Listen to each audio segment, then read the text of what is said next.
What's up, everybody? Nick Sarnicola here, Forged by Fire, episode 9. What is Forged by Fire? It's grabbing great entrepreneurs like Jared Yellin and digging into the fire, the pain, the stuff that didn't work, because everyone wants to talk about the stuff that did work. And that, though that is fun, interesting, and exciting, and we'll talk about some of that today, the fire is what teaches us the most. So my quick backstory: from Grand Rapids, Michigan originally, blue-collar, middle-class upbringing, found entrepreneurship at 18, had zero success at it for many years. Then it started to work. Then it really worked. And then the gigantic crash of the Great Recession, 2009, took a little pivot, built the company up to a couple billion, sold the company, bought it back, sold it again. Every success and failure, every peak and valley you can imagine. And that's when it dawned on me, I bet you there's other entrepreneurs that not only just have those peaks, but have those valleys. And that is my quick backstory. Let's jump to Jared. Jared, tell us your 2-minute version of your journey, and then we're gonna dive into the valleys. So I realized, like yourself, early on, I was unemployable. So I didn't even try, and just went all in on entrepreneurship. And 17 years later, I've had a pretty good run, and I've had some beautiful learning experiences as well. I'm a non-technical tech founder, which means that there's not an engineering bone in my body. Okay. I know how to write marketing copy, and I know how to sell. Yet I somehow found a way to do everything that you could do wrong, but landed on my feet and have built a pretty successful tech company now that has grown to over 40,000 paying users. And once I did it once, I said, if I could do anything once, I could do it 10,000 more times. And that's my focus: to build, scale, and sell 10,000 tech companies over the next 10 years with Project 10K. So how many lives do you have? You're like a big cat. Yeah. Not a house cat. You're like a big cat. And you're like a lion. Do lions have 9 lives? They got 10,000 lives. But you land on your feet. So let's go a little bit deeper into the journey of your past story. So you started in sales originally. Yes. Okay. Door-to-door sales. Door-to-door sales. What did that do for you? Everything. It was really the catalyst of my life. I was 19 years old, going door to door in Manhattan and Brooklyn, selling credit card processing, merchant processing to small business owners. My territory was Coney Island, known for the Nathan hot dogs, like the original Nathans. Also known like as the butt of many jokes from a lot of comedians from New York. And like really a poor area, really like desolate. Like to sell credit card processing there is rough. And I was told you have to see 100 businesses every day to get one sale. That was the law of averages. Yeah. So I would go from Midtown Manhattan all the way to Coney Island, 2-hour subway ride, 2 hours each way. That's how far this thing was on the subway, because you stop like 100 times before you get there. You're such a good storyteller. It's like watching a Netflix show right in my mind right now. So you're on the subway 2 hours, you're leaning against the glass. But I'm really competitive like you, right? So I'm like, they told me 100. I'm going to see 150 businesses every day, because then I'm going to get more than one sale. It's just the net law of averages always works. Somebody's right? It say has to work. So the first week saw $1.50 every day. At the end of that week, I had a giant donut of sales. 0 sales. Not one person said yes. What is that? 750? Yeah, 750 doors. I burned through suits. My suits were sweaty. Like you could wring them out. Summer New York City, carrying a briefcase, a cord. I walk in, they know I'm walking in. Look, no one's stressed. And New Yorkers, I'm imagining, I've never done door to door. I never will. I hate rejection. I despise rejection. I would imagine Coney Island rejection is a lot more direct. It wasn't even just direct; like it was physical. There was people that would climb because I was relentless. So they would climb over their counter and like physically moving. There was this one. I never told the story. There is this one person that I went from hello to 99.999% of a yes in Coney Island. Would have been my first sale in that first week. I was so excited. I could feel the sale coming, and all of a sudden, the guy's cousin walks in. He goes, "What are you signing?" And he's like, "Oh, I'm signing up for merchant processing. They're going to save us all this money." And they showed the report that I drew out. And he goes, "They're freaking stale. They're selling you. What are you doing?" He took this application, which is like 99.9% done. No, he chewed it. He chewed it in front of me. And this is like during my bodybuilder days. I love New York. I lost my mind. I started running down the street of Coney Island after him, because that was my one. Literally a donut in 5 days. So I went home that weekend. I'm like, I just don't have what it takes. Like, I can't do this. And you eat what you kill, right? It's 100% commission. Like, you don't sell, you don't eat. So that Monday I go in, I'm like, this is my last day. If I don't get any sales here, I'll be a personal trainer. That was a bodybuilder. That's what I'm going to do. I'm giving up. I don't have what it takes. So I go in and I take the subway out to Coney Island. 2 hours later, the second I step off the subway, it's a monsoon. like a New York City monsoon. Like it's raining so hard you can't even see in front of you. Yeah. So I'm like, where do I go? I'm soaking wet. I run into this little cupcake shop. And the one rule though was I had to go back to the office when it rained. So I'm staying in this cupcake shop just to wait for like the storm to pass. And the person behind the counter was like, what's wrong? And for the first time in 701 doors, I broke the script and became a human being and actually built rapport with him. First sale. I broke the script. And then he goes to me, it's so funny that you're here right now. I just bought this cupcake shop 1 week ago. And this morning I woke up and I said, honey, I'm going to call someone so I can start taking credit cards. And you're here. So count me in. And he signed up for the merchant processing and the machine and the pin pad for the debit card. I made $300 freaking dollars. You're rich. It was like a $300 million exit. I was like tearing my shirt off. I'm like, bring it on, Rain. But what it helped me realize was how critical it is to build rapport. Like how critical, like this whole like follow the script. I'm like, no, be a human being. Like listen, ask questions, genuinely care. I went in the next day and I asked the head of the office, what do you care more about? The 100 doors or the one sale? They said, obviously the one sale, but we know where you're going with this. Don't try, others Stay on the system. failed. And I'm like, cool, but the one sale is what matters. I just confirm, like, yes, the one sale matters. I started seeing 10 businesses a day and my average close rate was 4 deals every day. 40%. The number one person in the whole country. And I just broke the entire model because I genuinely started to care about learning about that business, their past, their present, and their future, and then helping them make a buying decision that made sense for them. Well, let's create some context for everybody that's watching. So that's the first sale. How many of you guys remember your first sale? Yeah. Whoever remembers your first time.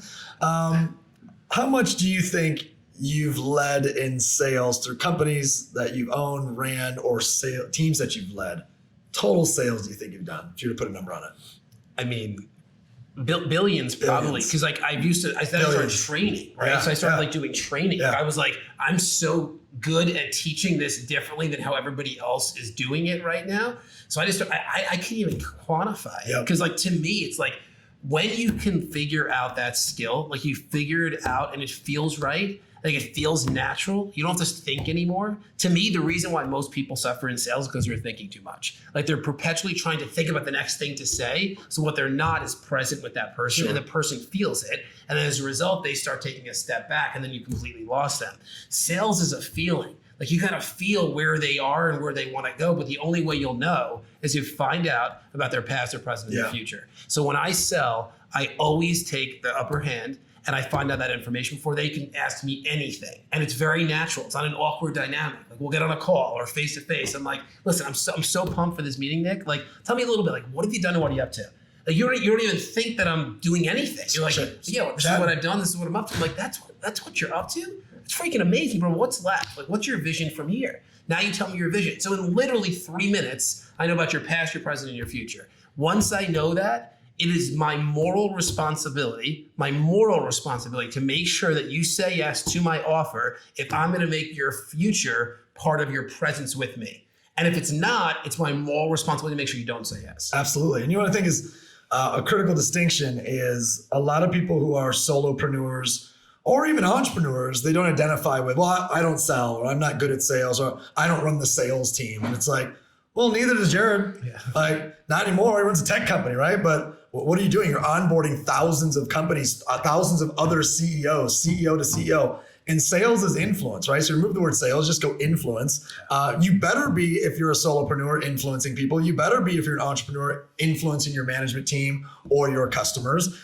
So, you know, I think when you look at this from the outside in, whether you identify as a quote unquote salesperson or not, you better identify with he or she with the most amount of influence wins. Okay, because you have to influence your team. You gotta influence your kids. You have to influence everybody. You have to influence yourself. Like you have to influence yourself every day to do what your mind is telling you not to do, because your mind will always hold you back. Yep. Always. And you have to influence yourself to overcome that. It may have been Tony that I got this from, Tony Robbins, and obviously I know you're very close to him as well.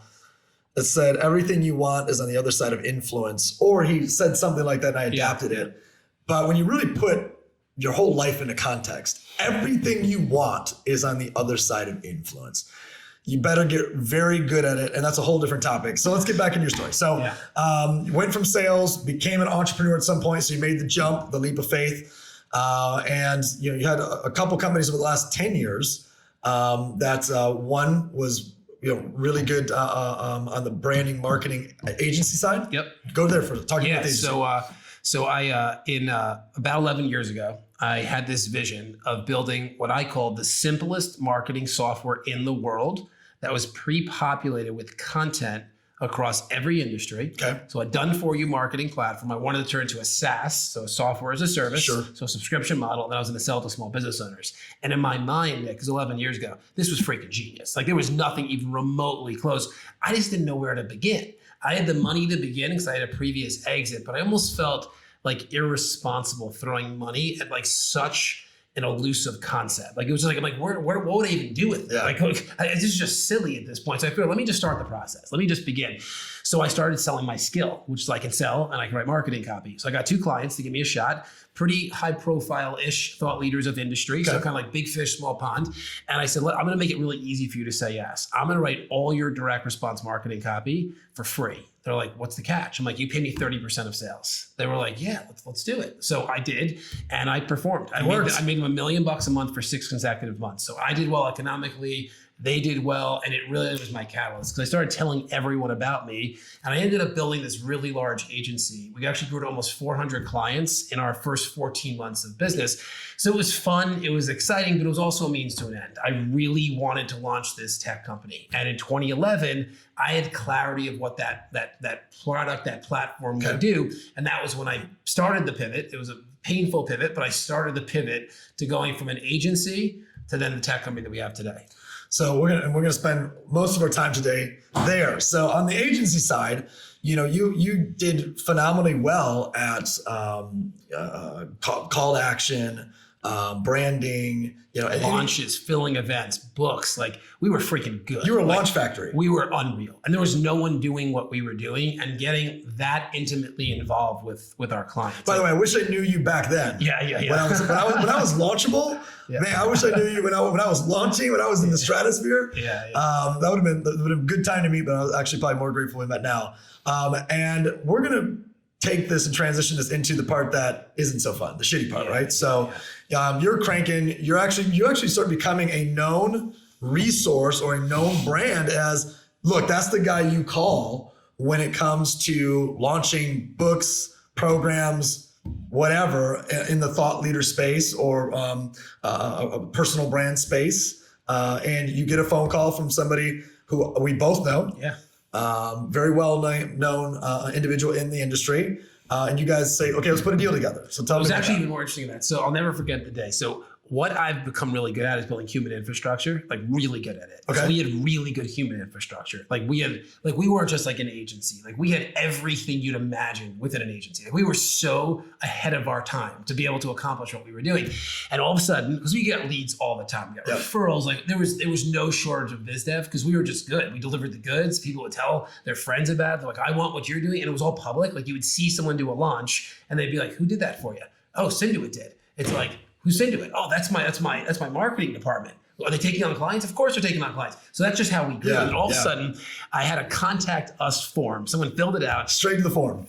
Named Darren Hardy. And you know Darren Hardy as well, editor of Success Magazine, extremely successful and influential entrepreneur.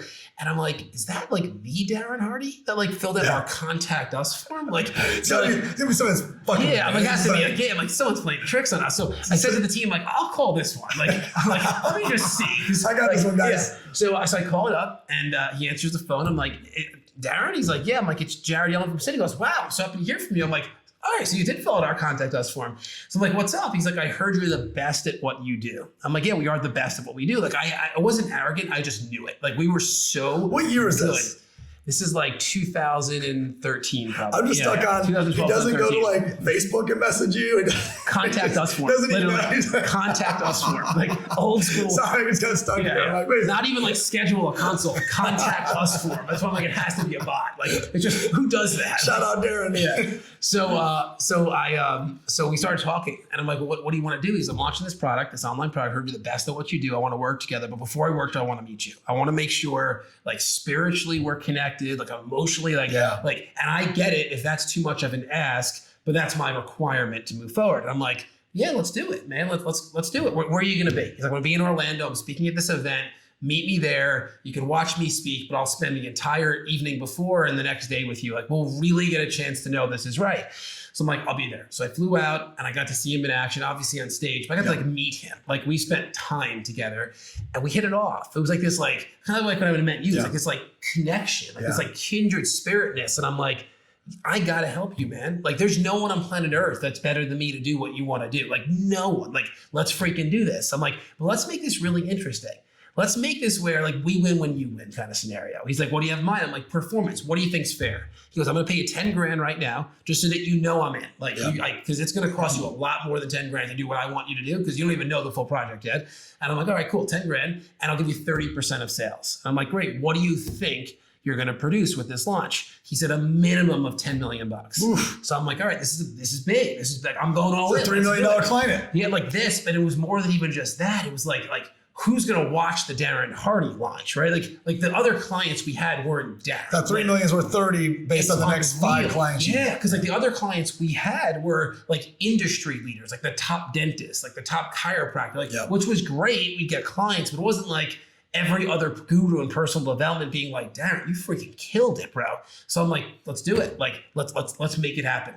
So we had a really short time frame to get this in motion. It was about 6 weeks. Oh, and we had to kind of build a custom solution, because this was like 2012, 2013. Like, there just wasn't things like ClickFunnels didn't exist yet. Like, there weren't ways to like get funnels set up the way he envisioned. It's cost intensive. Yeah. Work. So we outsourced the development of this. Like, I hired a firm that I worked with other projects on, because I knew that our current team wouldn't be able to do it with the current bandwidth that they had. Like, there's just no show. We had to abandon everything else. But what I did abandon was I abandoned all new biz dev. I'm like, we're not doing any biz dev. We're just focusing on this for let's say 2 months. And I wrote a check for $150,000, which at the time was like real money for me, of course, to this firm to like build this infrastructure. We built our own shopping cart. Like, we went crazy there. Like, this was like, because there was nothing else for us to use. Like, and we then started marketing. Shopify. There was none of this. There was like no, like, there was no Zapier. There was nothing. Like, it was just like literally nothing. So there was an email marketing system sending out emails, and we set up a page with a form on it that people signed up. It was crazy. Like, autoresponders were real time. Like, it was nuts. We got almost 17,000 people to register for that webinar. And that's a big webinar. Today, that's a big webinar, but that's a really big webinar back in the day. Like, unheard of. I've never seen one bigger than a couple thousand. It was ridiculous. Still to this day. Like, it was like ridiculous. So we're like, holy crap. Like, we now thought that 10 million was like a small number, because we started doing the math. We're like, because back in the day, people showed up to webinars, right? There wasn't like today where 20% show up. Like, you get like 90% show up. People took that shit seriously. Like, it was free, but they took it seriously. Like, I signed up for Darren's webinar. I'm showing up to that. So the only piece of the entire equation that we did not control was we did not control the pre-recorded webinar platform. There was no way to build that in 6 weeks. Sure. So we're using a third party. And we had 17,000 people. Darren already recorded the video. It was awesome. Like, everything was perfect. The education, the inspiration, the close all throughout. The offer was on the front and the back and through. It was ridiculous. Like, we just freaking choreographed the perfect presentation. And he was on a plane flying to a mastermind in Cancun for the actual event itself. And he's like, you sure you got it? I'm like, dude, we got it. Like, we're partners in this. I only win when you win. Remember? Like, I got it. Just Joe, enjoy the flight. So he goes, enjoys the flight. And I call up the owner of the pre-recorded webinar platform. So I'm like, listen, man, we have 17,000 people that registered. My gut is that when we turn this thing on, 13,000 people are gonna hit that link at one time and wanna watch. Can your platform handle it? He's like, yeah, listen, we can handle 100,000. I'm like, yeah, I get it in theory. I mean, like, literally 13,000 people hitting something at the same time. Is there anything you need to do, like add more servers, like something, just to guarantee this thing works? Like, guarantee it. He goes, I promise you, it will work. So I'm like, awesome. So it's time for the 7:30 webinar on a Wednesday night. And the things like the clock is ticking, the 10, 9, like the people are watching, like I can like see them in like the waiting area. Like, there's thousands, and it's growing and growing. There was literally almost 15,000 people that like got to the point of this live webinar. And when it's supposed to start, the whole screen goes white. It goes completely white. And I'm like, holy shit, where's the video? Because it's just a video that has to play. Completely white for 45 minutes. There was nowhere to go to ask for help. It was the only piece we didn't control. I couldn't ask the firm to fix it. It's a third-party webinar software. So I'm like, holy shit, 45 minutes, white screen. Darren's wife, assistant, everybody messaging me like, what are you doing? You're failing. Like, what? Because they don't know. They don't know that it's the one thing I don't control. Like, right. And it wasn't that I was not transparent. They didn't need to know. Like they knew we weren't going to be able to build literally everything. So we were just plugging in a third party. We ended up launching it 45 minutes late. Did about $3 million. What was the challenge? What was the issue? It was too many people hit the link at the same time. The same thing I asked the guy about. Can you handle this? There was too many people hit it at the same time, and their servers just crashed. It was so intense. Crashed the servers. Completely annihilated the servers. So we ended up doing $3 million in sales. Darren lands in Cancun. He calls me up, which is 30% of goal. Yeah, 30% of goal, and probably even like less than 30 because we didn't think we had 17 registrants. So the goal started to grow as we got all these registrants. And he's like, you failed. Like, you freaking failed. I'm like, you're right. And I took 100% responsibility. I didn't blame the webinar platform. I'm like, you're right. I failed. I gave him back his $10,000 because I'm like, listen, I failed. Like, I don't even deserve that. We didn't get 30% of shit. Like, we literally got nothing. We put in 150. That was lost.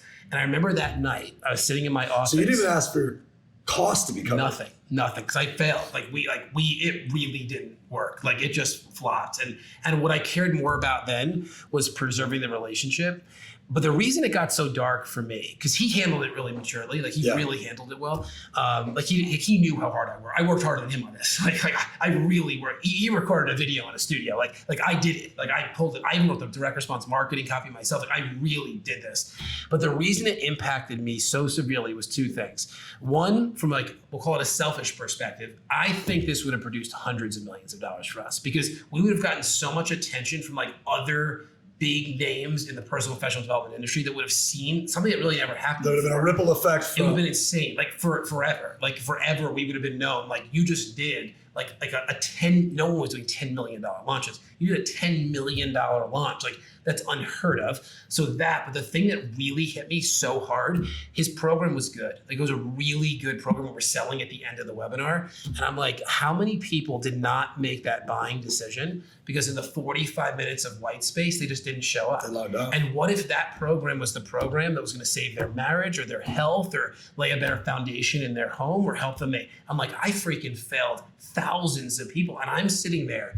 I'm like, this is why people don't become entrepreneurs. Like, this moment is why people don't even start, because the amount of pain that I was experiencing was so severe. I didn't even know where to go with it. Who do you talk to about it?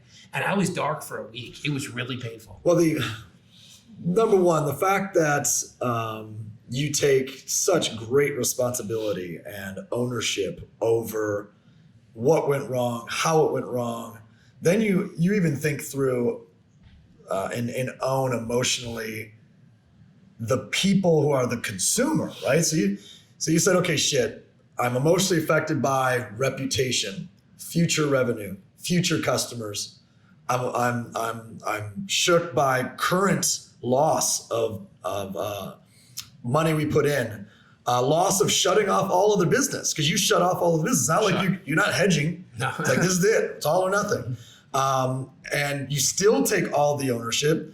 You think through the customers, what they lost by not just being able to be a buyer. Like, all of that says so much about you as a human, right? Not about as a business person, entrepreneur, but just as a human.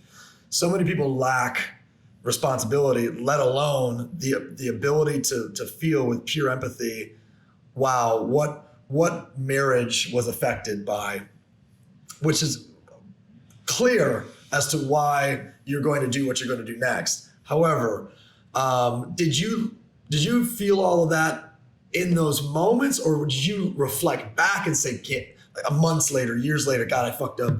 You know, no, it was literally that sad. I remember where you were feeling all of that all at once. Like, listen, there's a pre-recorded webinar. I could have been sitting with my at the time fiance at home on the couch, just casually watching. I was in the office, focused as if it was live. So I was by myself. It was like late at this point. We started 45 minutes late. It's 8:15 at night. First reaction.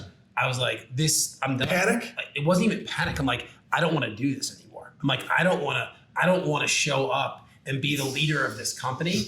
I want to tell all of our clients, go find somebody else. Like, it was such a dagger. And it wasn't like me being soft. Like, it was that impact. I'm like, you didn't want to face crap. Like, how many people just signed up for this thinking that this was going to be their catalyst to make the next year better? Because this whole program was about kickstarting the next year, the kickstarting 2013 was I think what it was.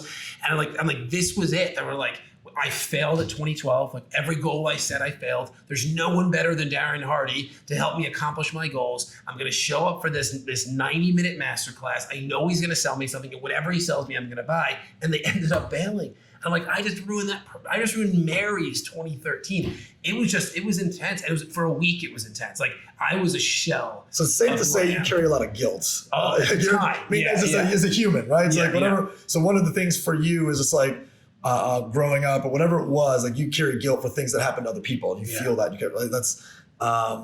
So your first reaction is, I'm so the wind is so drawn from my sail. I'm just gonna pull the plug. I'm quitting this. I'm out.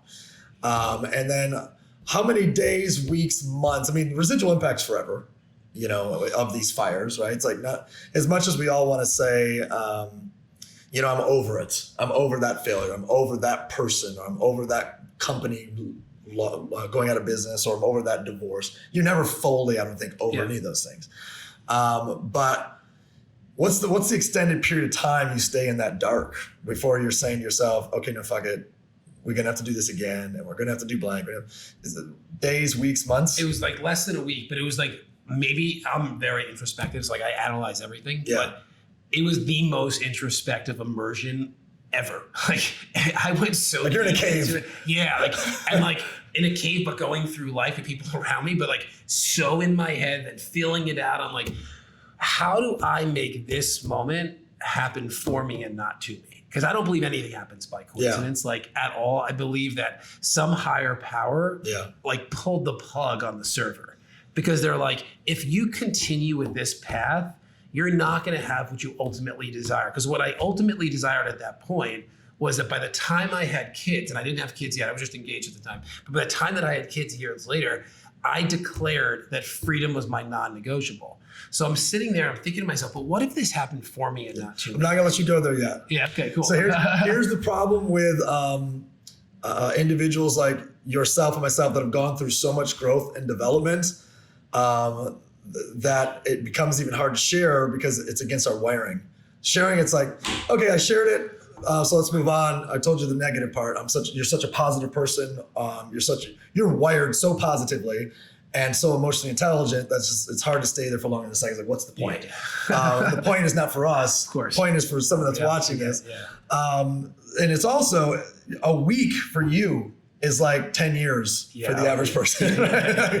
You saying I was in darkness for a week, and somebody's like, a fucking week? You lost your whole business came to an end, your whole reputation, everything is a week? Yeah, because if you do enough personal growth, personal development, you do enough introspection, you do enough growth, you absolutely can minimize what pain somebody feels in 3 years down to a week. Yeah. But I'm not gonna let you escape that week so quickly. In that week, where does your mind go for your reputation? What happens? Does it spill into your friendships? Does it spill into your engagement? Does it spill, or are you able to keep it pretty? No, it's everywhere. So that was a Wednesday. That Friday, we were supposed to go for my birthday, because my birthday is November. This was like right around the Thanksgiving time. We were supposed to go on this one night cruise with my sister and her, at the time, fiance and my fiance. Just not even, it was like in New York City, sitting on a cruise ship, not going anywhere. I'm like, you guys go without me. Like, it's your birthday present. I'm like, no, I can't do it. Like, I can't, I don't deserve to experience that joy right now. Like, I need to just feel the pain. But I remember, now that you started asking, one of my greatest concerns when that happened was not even so much about my reputation and all those things, was because Darren was really handling it well, although others saw, like they knew who was doing it. It was like, am I going to lose my whole team? Because we built something really special, and the team, I kind of isolated them out a bit so they can like run the core business, but they were going to be rewarded for that. Like there was this whole, like we had this grandiose plan. Like that $10 million in sales, the plan was within 48 hours that was going to happen. This wasn't like going to be dragged out for months. Like it was going to be like, by Friday, or let's say the following Monday, we have like $3 million in the bank, like that we could just like freaking party with. Like we could celebrate. Like I casted this vision of like, own the core company so I don't have to think about it for the next 2 months. And you'll be rewarded. And you're going to be freaking rewarded. And they saw what happened. And when they came in the next day, like I wasn't there yet to be that leader. Like I was still like feeling this, like, and I'm like, am I going to freaking lose everything that I just built over years? Like, am I going to lose it all because of this one freaking experience? And then that really set my mind in like this tornado. And I'm like, shit, like this one deal that I said yes to, which could have created an entirely new trajectory, like a whole new trajectory, ends up imploding the whole company. Not that we lost the clients, we still had our core business that was doing really well, but we lost the team because they like saw like they in their mind like this was a huge win for them that just didn't happen. Who's the hardest phone call? Is the hardest phone call Darren, or who's the hardest group to face? Wife. Darren's wife was he was one on my list. The hardest. Darren, his wife, your wife. No, Darren's wife was harder than Darren. Though. Okay. Because like Darren's wife is awesome. She was a little bit skeptical of me because I was so certain that I could do it. Like there was like not even a remote doubt. Like I had zero doubt. Like I'm like, we have got it. And I think that just like that was almost too much. So like there was like a lot of like working through that. Where, too like, much certainty. Yeah, like, too much. Like there wasn't even a remote concern. So that was the hardest phone call to make. But she saw it. Like she knew it happened. Like she was watching it. Like she wasn't on the hardest phone call to take. Yeah, she was texting and then I called her. I'm like, listen, I'm like, I own it. Like I got it. I'll figure it out. She's like, but it's 45 minutes now. I'm like, I know, we'll figure it out. And I don't even know what happened, why it turned on. Like I don't know what transpired, but for some reason it just turned on. I'm assuming people had started leaving. So then the servers ended up restoring themselves. I don't know what it was, but that's when it turned on. That was the hardest phone call. What was your phone call like to the vendor? We'll leave the vendor nameless. I didn't even talk to them. I never even approached them. Because I didn't even call. It's funny you say that. Like someone on my team said it too. I didn't even call them. Wow. Like, I'm like, I just owned it. I'm like, I owned it. I chose that vendor. What could they do now? What are they going to do to fix this? Like, they're going to pay me the $3 million. You're paying them $297 a month for their freaking software. like they're like, oh yeah, it sucks. Like our terms of services say like you're responsible for the 17,000 people that sign up. Like I'm like, what are they going to do? I gave my 300. All that I could do is like take out my pain on them so that they feel pain, and that doesn't help me. Like so I just took it all. Like I for a week just took every aspect of the pain. Worst deepest, darkest, or worst feeling or thought or aspect of it? Do you go to the point of like, shit, I don't, does it rattle your confidence? I don't know if I can do this. I don't know if I'll recover from this. I don't know. Where do you go in those? Yeah. So I didn't get to the point of like the suicidal thought. Sure, I wasn't even close to that. Yeah. But I was, as an entrepreneur, I felt that way. Like I'm like, this is my entrepreneurial suicide, where I'm like, I don't know if I want this responsibility. Wow. Yeah. Like it was like, I don't even know if I want this. My level entrepreneurial suicide. Yeah. It was like, because I was like, it's a responsibility, right? Because I don't think I realized until it actually happened how many lives I felt responsible for. Like when I was just doing it, I'm like, we're at 17,000 registrants. We're gonna get 5,000 to freaking buy this thing. Like that's at least $10 million. Like because there's different upsells and stuff. I'm like, I didn't think about the people that were buying. It wasn't even really on my mind. It was like, this was just a great marketing. Like look what we just did. So afterwards, when I thought about the people, I'm like, oh, I don't even want the responsibility associated with being an entrepreneur. Like, because it's a huge responsibility. Yeah. Like the responsibility of being an entrepreneur it's so ever expanding. Because like think about it, an employee eventually has children. So as the leader, I'm now responsible for those kids, right? Like that's a responsibility I have. There are some employees that have grandkids, so I'm responsible for their kids and their grandkids. You lay off that employee because of a missed webinar, or these 10 employees because that webinar doesn't go live.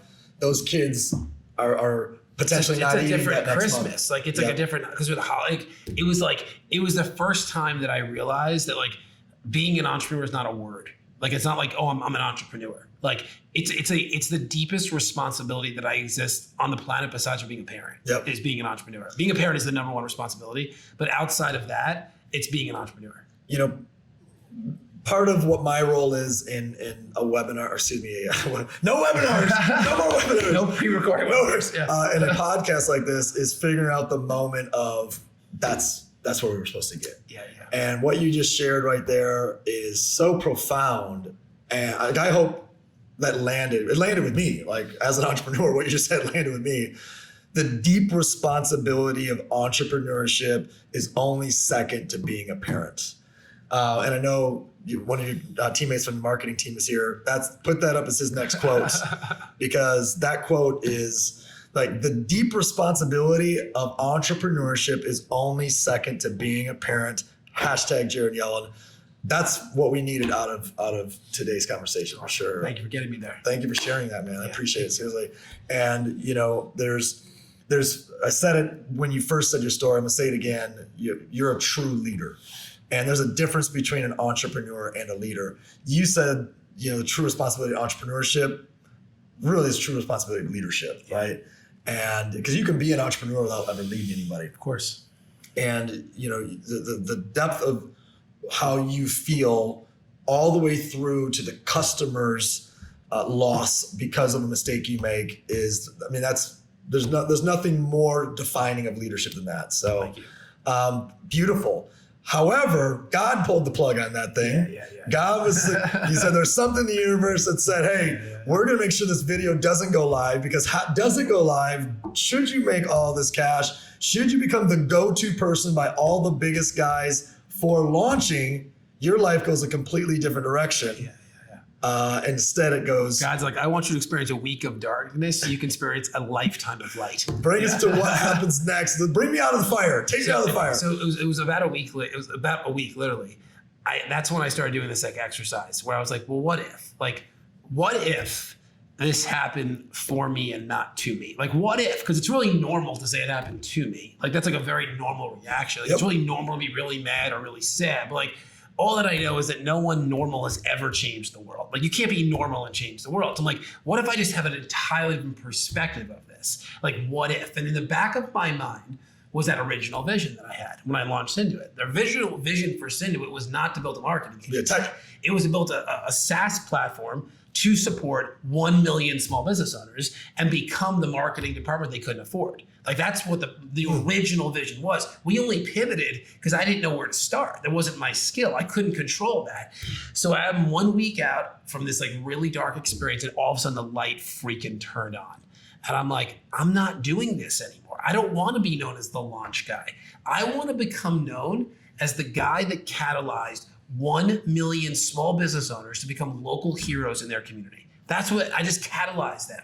And the only way to become a local hero is to become omnipresent, which means that everyone in your town, like, they just know you. They think you're everywhere. And I'm like, I'm going to find a way to become a virtual marketing department, because I know they can't afford me. I know John Doe Chiropractor, they can't afford this agency. They just can't. Like, I know Bob the dentist, no shot. I know Larry the real estate agent, there's just no way. So I then started to really put to paper this elusive concept of a virtual marketing department. And I locked myself in a room. This next week was a week of light, not a week of dark. And I started to really dig into what it meant to build a virtual marketing department. At the end of that week, I had clarity. And then I hope nobody missed the magic. Through your storytelling, you give very powerful strategies. And what you gave was, how did I go from into the fire out? Instead of giving myself 7 years or 7 months or 7 weeks, I gave myself 7 days, and I actually implemented a very specific strategy that then brought me out.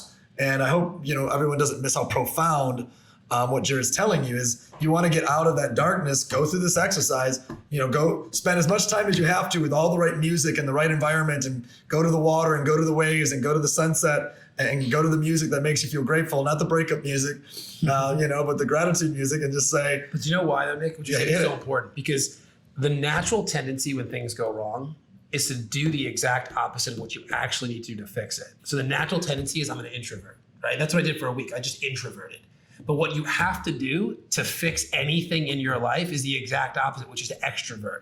Get louder, get bolder, become even more audacious. Because what the mind will tell you to do is to introvert and hide. Quit. And lay under the covers and eat a Twinkie by yourself. Like, that's what the mind is going to do. And give you the permission to feel like that's normal. It's okay. You just ruined some lives. Have the Twinkie. Versus extrovert. And that's like what I did. Like, when I came out of dark and I had my week of light, I ended that week like a bonfire. Like, it was a new Jared. Like, not even like the original one that was pretty lit. Like, it was a freaking fire. And that one, like, I actually wrote an article about this years ago. Forged. You were Jared forged. Hardy changed my life. And not for the reason why anyone else would think, because I'm sure a lot of people would say that because of his content. Yeah. It wasn't. It's because I said yes to Darren. And as a result of that, I had to experience this 1 week of real significant pain to now be able to catalyze 10,000 people to co-found a tech company with me in our organization because Darren Hardy's webinar didn't turn on. Because if it did, my whole trajectory had been changed. Side note, more personal to us, because you and I are just still, we're 7 or 8 interactions deep, but they've been powerful interactions and they've gone deep. The irony of the story that has to do with you and I is 2012 was our biggest year. 2012 is when we were driving the most amount of revenue to Darren and Darren's partner's company. We were the biggest client of them. 2012 is when Darren's on our stage with our biggest crowd. And so it's just it's funny to think that was happening at the same time. Same time, but just, it's like this, you know, it should have been like this.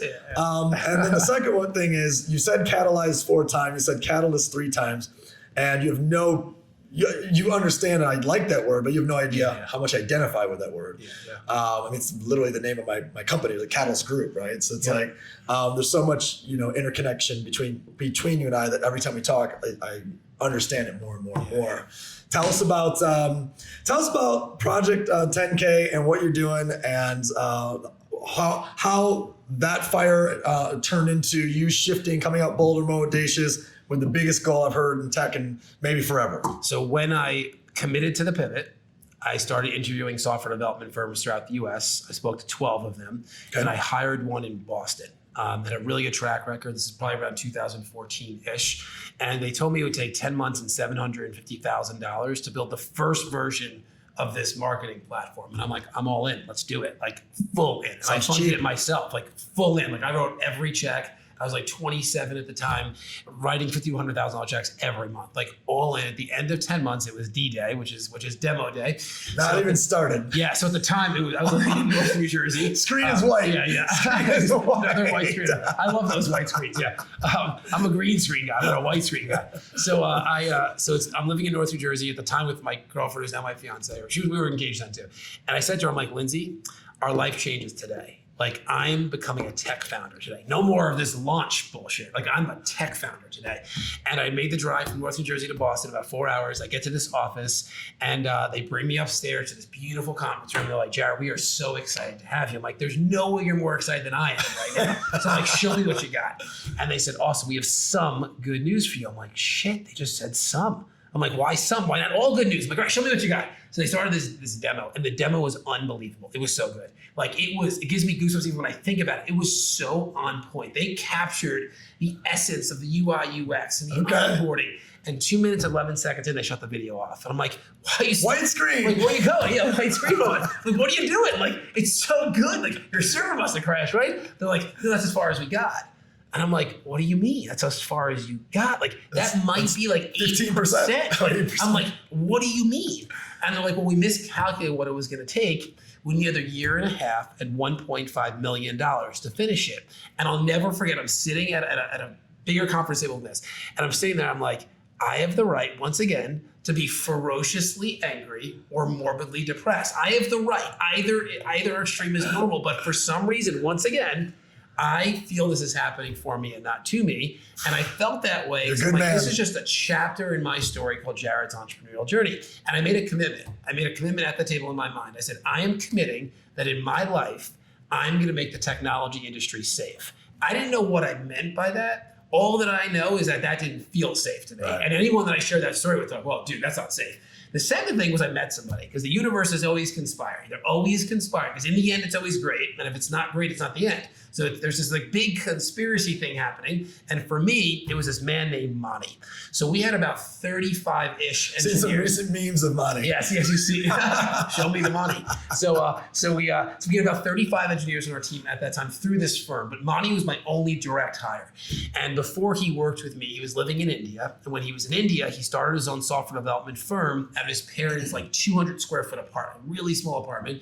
And 3 years later, he had about 100 employees. Wow. So outside of being a very strong engineer, he's an exceptional leader, mentor, and a businessman. He sold that company at the end of probably around 2014-ish.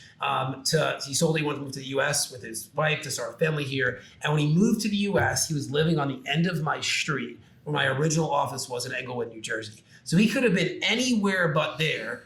And once again, my whole trajectory would be different. He literally was a 1/10 of a mile to my office. And in between us was this little coffee shop that I never went to before. And one random Tuesday morning, I'm like, you know what? I'm going to get a cup of coffee. So I walk a 1/10 of a mile to this coffee shop. And I also don't small talk ever. Like you put me on a stage in front of 50,000 people, I'm comfortable. Yeah. I'm in an elevator with one, I'm looking down at my phone. Yeah. I just don't small talk. I can relate.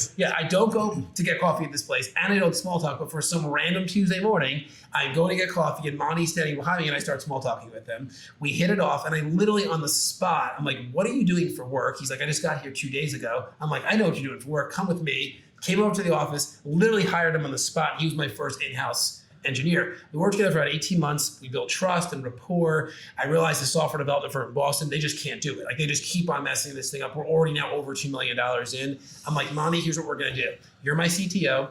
I'm going to scrap it. We're going to start over. No, scrap. You didn't build on it? We scrapped it. It was so much technology debt that anything we'd add on top, eventually you had to go back and fix. I'm like, let's just start over. 2 million is going to be 10 million instead of 3 million. It was a disaster. So I'm like, let's start over. I want to give you a fair chance to win, but let's this time build our own team. He's like, let's go. We hired in the US, we hired in Canada, and we hired 12 engineers in India that he previously worked with. And when you're in tech, if you can figure out India, you're in great shape. It's just hard to figure it out unless you have Monty, who hired his friends and his family. The only downside, though, was they were contractors. And in India, if you're a contractor, your income is not recognized by banks. So you can't get a personal loan for houses or cars. Like it's really difficult. Interesting. You need tons of co-signers. So you have to have a company then in India to apply this. So that's what happened. Okay. 2017, I set up a company in India to hire these 12 people, to make them employees. They were really happy. And I was questioning, why did I just do that? Like it was so expensive and so time consuming to hire 12 people. And then I'm like, well, let's start recruiting. We have the company set up. It's probably easier to get talent now.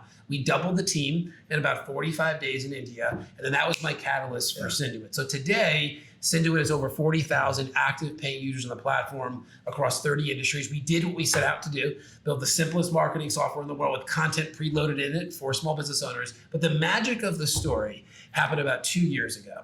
So about 2 years ago, I woke up one day and I realized I'm officially obsolete at Synduit. And as you know, and as you should know, that's like every entrepreneur. It's running without you. It was like, I'm like, this is the coolest Just getting in the way, trying to be important. This is freaking awesome. So I'm thinking to myself, like, what's next? I'm 35 at the time, 2 young kids, happily married, with a very nice life. I'm like, what's next? And all that I could think about was that commitment I made years earlier to making the technology industry safe. I'm like, that's what's next. And what's next for me is my freaking moonshot.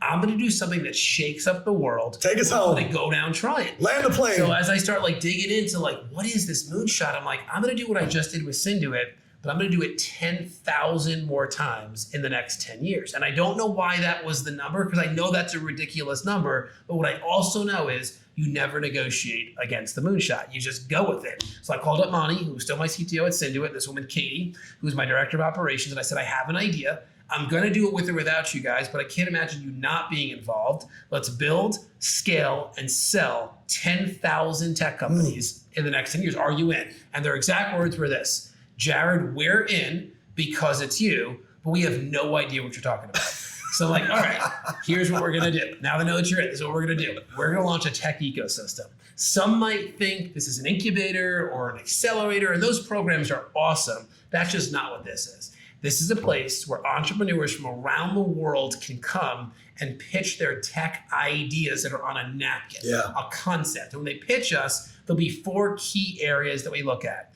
the right people, with the right idea, the right market, and the right business model. And if those 4 things are present, we'll co-found a company with the entrepreneur. We'll both take equity in the company, so our values are perfectly aligned. And we build the entire company at cost: software development, business development, go-to-market, sales, customer support, legal, bookkeeping, investor relations, everything. And about 97% of that initial cost is at cost in India in a company that I've owned since 2017. So the risk is low and the cost is low. So we said, let's do this. So in our first 2 weeks, I don't know if I've ever told you this, we actually co-founded 7 companies in our first 2 weeks. Monty called me up. He's like, dude, you got to slow down. I'm like, bro, you got to hurry up. You got to speed up. We got 9,993 to go and I'm feeling heat. Like I am feeling pressure. I'm behind, but I get it. Like I literally was flying a plane as he was putting the wings on. Sure. Like, so we did slow down. We slowed down for probably about 8 months, like 9 months, to build human infrastructure. Sure. We had a handful of people. We grew to a few hundred people. About 15 months ago, from the time of this recording, we stepped on the gas, and we have not looked back since. We've had You have to slow down in a scenario like that because your business is helping other entrepreneurs. It's different when you're taking those massive risks of building the plane while you're flying it when it's just your business. Totally different. When your business is the infrastructure of other businesses. Yeah. we need some wings. Yes, yeah. So then we did. We built this. I'm like, we have unmatched infrastructure. So in the past 15 months, literally thousands of entrepreneurs from around the world, from a woman that was in a mud hut in Africa pitching us to people in Miami and Bend, Oregon and Skokie, Illinois, like literally You're such a great storyteller. pitching us their tech ideas. We co-founded almost 150 companies in our first year, which is more remarkable than 10,000 in 10 years. Because this is like the figure it out. Yeah. Right? Like, how do we do anything at scale? We figured it out. But what I'm most proud of is this. We are not playing law of averages. So it's not like we launch enough companies, we get a couple of winners here and there. When we say yes, because they go through such an extensive due diligence and validation process with us, we see a path to build it, to scale it, and to sell it. Not all unicorn status, because they're not all solving problems of that size, but we see a place in the world. And my certainty is 3 things. Our team is off the charts. Like we have unmatched human infrastructure. The second thing is our ecosystem is profound, from co-founders to investors to strategic alliances. And the third thing is we have an enormous amount of attention from athletes and celebrities, politicians, icons in Silicon Valley, big tech companies, family offices. And the reason we have all this attention is because we are democratizing and decentralizing the entire technology industry, which means we're creating a seat at the table for everyone, regardless of gender, socioeconomic background, ethnicity, educational background. You have to earn the seat, but there's a seat for you. Yep. And then decentralizing means that we are taking our infrastructure and bringing it to places that don't have tech infrastructure, so that you don't have to uproot your life to move to Silicon Valley to make it. Yep. You can live in a small town in Kansas or the Dominican Republic or anywhere you freaking want, because we're bringing Project 10K to you. Dude, I'm a person that, I'm a vision person. I'm moved by it and I love to move people by it. You have one of the best visions that I've heard in a long time, but moreover, well, maybe not more, but you also have the ability to deliver that vision in a way that very few people can do, right? So your vision is unbelievable, but your ability to deliver it is unmatched, unparalleled. And tell everyone that's watching this has got that napkin. What should they do? Listen, you have to take yourself seriously. You have to. This is one of the biggest challenges with the napkin. People are like, it's just a napkin. No, it's not just a napkin. Do you realize? I've launched countries over napkins. Yeah. Tesla started on a napkin. Virgin started on a napkin. Yeah. Google started on a napkin. The companies that you can't imagine not having in your life right now, they all start on a napkin. Marriages start on napkins. Here, you call me, can't right? bypass the step called concept. Like you just can't. Everything starts as a concept. Yep. Like every business you've ever launched started as an idea. You can't bypass that. Yep. It'd be awesome if you could, but you can't. So you have a napkin. I know you do. Everybody does. So I invite you to go through the process to pitch us. That's it. It's that simple. Take yourself seriously enough to pitch us for 5 minutes. I always say everybody is one pitch away from having everything they want more in their life. And I bet you, if you take yourself seriously enough, the pitch to Project 10K is the pitch. So it's Project 10K. So the number 10K.com. Just go through the process. And I can't wait to co-found a freaking company with you. Be one of our 10,000. I love it. Well, guys, you heard a great story today with Jared. You heard his journey. And I think, again, the critical thing that I heard is who you should be as a responsible leader and entrepreneur. It's the second most important responsibility next to being a parent. That's one of the most powerful things ever said inside of this podcast over the last 8, 9, 10 weeks. So thank you for that. Look forward to working with you in many ways. As always, if you guys are people that are into contribution and giving, we have a charity or a foundation called NextGen. Go to thenextgen.org. It is now 10 years old. We've helped probably over 1,000 kids now learn entrepreneurship between the ages of 13 and 22, business plan contests, weekend camps, you name it. We're moving the whole thing right now into an LMS so that we can go global with it and not have to worry about whether or not a school will let us teach us entrepreneurship in the classroom. We want to bypass all that. Go to thenextgen.org, make a donation, support youth entrepreneurship. Episode 9 is wrapped. Thank you for watching.